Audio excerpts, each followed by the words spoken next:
Notre activité est celle d'un SPASAD, un service polyvalent d'aide et de soins au domicile. Donc c'est une combinaison entre à la fois des interventions au domicile type service à la personne, type aide à domicile, donc aide technique, aide à la préparation des repas, aide à la toilette, aide à la réalisation des actes quotidiens.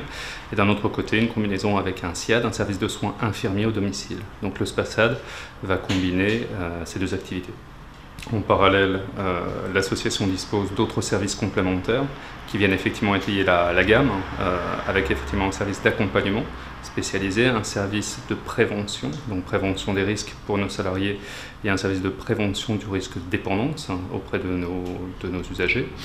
Nous avons créé en 2013 un organisme de formation, agréé formation professionnelle continue, qui vient compléter l'ensemble des services de l'association.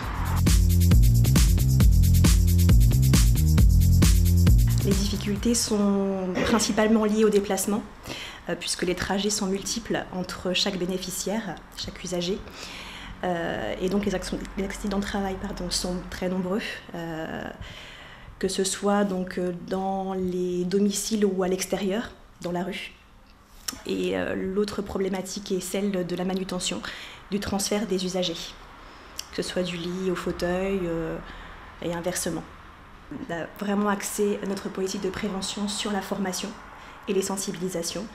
À ce jour, nous avons formé à peu près 200 salariés sauveteurs secouristes du travail et 150 personnes en sécurité ergonomie, sur à peu près un effectif de 650 personnes.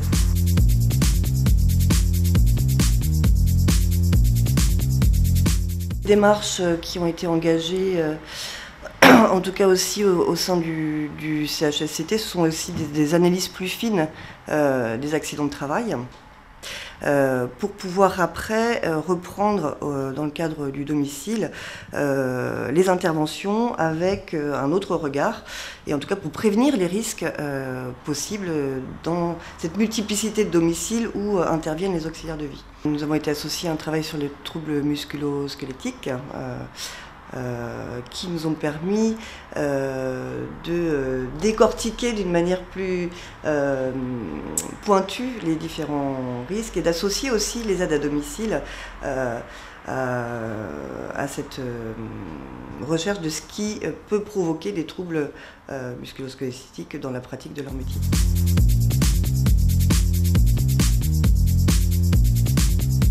Cette entreprise a mis en place, qui est une structure associative, a mis en place d'abord une cellule prévention des risques professionnels.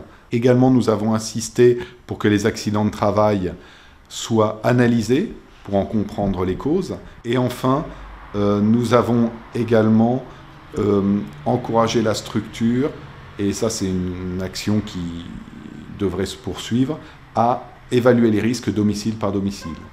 Alors nous, la CARSAT Normandie, en lien avec nos partenaires sociaux, nous avons développé une action régionale sur la période 2014-2017, une première action auprès des structures d'aide à domicile de Normandie, une deuxième action où on suit les entreprises qui ont été ciblées dans le cadre de l'action TMS Pro, et enfin on essaye de développer des actions avec nos partenaires que sont par exemple les conseils départementaux ou l'ARS.